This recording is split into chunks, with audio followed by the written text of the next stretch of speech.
हमारे व्यस्त जीवन में ईश्वर की आवाज़, ऊंचे मीनार बनाना विभिन्न सभ्यताओं का प्रतीक रहा है। ऊंचे ऊंचे मीनार बनाना और उन मीनारों की भव्यता उस सभ्यता के मरने के बाद तक बनी रहती है। अतः उन मीनारों की सभ्यता उस समय के लोगों की ख्याति, उनकी संस्कृति, सभ्यता और विशेष जीवन शैली को प्रकट करती है। छठवां सामान्य सप्ताह 17 फरवरी 2023 शुक्रवार, उत्पत्ति ग्रंथ अध्याय 11 पद संख्याएं 1 से 9 तक और मार्कुस का सुसमाचार अध्याय 8 पद संख्याएं 34 से आगे, अध्याय 9 पद संख्या 1।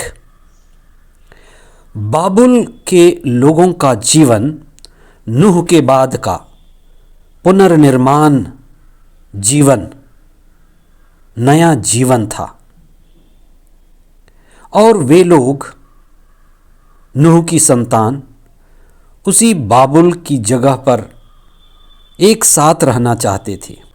ऊंचा मीनार बनाकर हमेशा हमेशा के लिए अमर होना चाहते थे। अमर होने की इच्छा उनके अहंकार को प्रकट करती है कि हम कहीं नहीं जाएंगे, यहीं रहेंगे, ऊंचा मीनार बनाएंगे और हमेशा के लिए अमर हो जाएंगे। ऊंचा मीनार बनाने का सपना, जिसमें कितना ही समय लगेगा, श्रम की आवश्यकता होगी, वे उसका ख्याल नहीं करते। यह भी मनुष्य के अहंकार को प्रकट करता है। ईश्वर मनुष्य को विभिन्न दिशा में भेजना चाहता था। ईश्वर की योजना थी कि कई भाषा हों, लोग विभिन्न दिशाओं में फैल जाएं, लेकिन वे एक ही जगह रहना चाहते थे।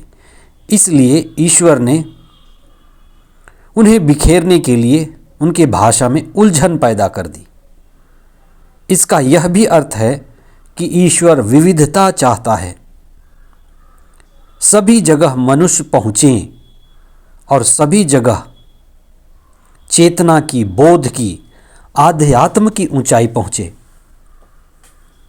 आज के सुसमाचार में ईसा की भाषा शैली पहले से बिल्कुल बदल गई। जैसे ही ईसा ने अपने शिष्यों से अपने बारे में पूछा कि लोग क्या कहते हैं और तुम क्या कहते हो कि मैं कौन हूँ, तो पेतरुस का जवाब था कि आप जीवंत ईश्वर के पुत्र हैं।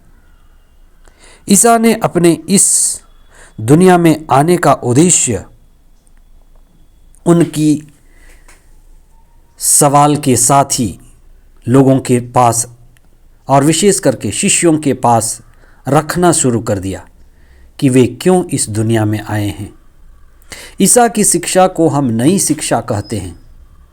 जैसे नई अंगूरी जिसे नए मस्क में रखने और भरने की बात है और पुरानी अंगूरी को पुराने मस्क में भरने की स्पष्ट बात कही गई है कि ईसा को नए दृष्टिकोण से ही समझा जा सकता है। पुराने दृष्टिकोण से हम ईसा को नहीं समझ पाएंगे। साधारणतः मनुष्य दुख से बचना चाहता है। साधारणतः मनुष्य दुख से दूर भागना चाहता है। लेकिन ईश्वर की योजना बिल्कुल अलग थी।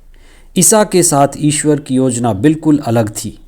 ईश्वर दुख के द्वारा, प्रभु यीशु के दुख भोग, मृत्यु और पुनरुत्थान के द्वारा, आत्मत्याग के द्वारा संसार को नया जीवन, नई दिशा और पुनर्निर्माण के लिए ईसा को भेजा। आत्मत्याग और स्वयं के ऊपर दुख लेने का चुनाव ही सारे संसार में प्रेम की शिक्षा को लाई और यही नई शिक्षा है। स्वयं को गंवाकर दूसरों को बचाने का कार्य ही मुक्ति कार्य है और ईसा ने यही किया। स्वयं को गंवाया, स्वयं दुख झेला और दूसरों को बचाने के लिए क्रूस, मृत्यु का दंड झेला। अपना क्रूस उठाकर ईसा के पीछे चलने का अर्थ है जैसे ईसा ने अपने जीवन में ईश्वर से संयुक्त रहा, विनम्र बने, आत्मत्याग किया, उसी आत्मत्याग के मार्ग पर चलकर पिता ईश्वर की मर्जी को पूरी करते रहना। जैसे कि संत पौलुस फिलिपियों के नाम अध्याय 2 पद संख्या 6 में लिखते हैं, जो भी कि ईसा ईश्वर के पुत्र थे, उन्होंने विनम्रता का रूप धारण किया और क्रूस तक आज्ञाकारी बने रहे। ईसा ने अपनी शिक्षा में स्पष्ट कहा है कि मानव पुत्र सेवा कराने नहीं, सेवा करने और बहुतों के उद्धार के लिए अपने प्राण अर्पित करने आया है। आइए हम प्रार्थना करें और अहंकार से बचें, आत्मत्याग, आत्मज्ञान और आत्मचेतना और आत्मबोध में बढ़ें और ईश्वर से संयुक्त होकर जीवन बिताएं। आत्मज्ञान, आत्मबोध और आत्मचेतना ही मुक्ति का मार्ग है। यही मीनार हमें बनाना है और आत्मचेतना का मीनार ही मुक्ति का मार्ग है। आमीन।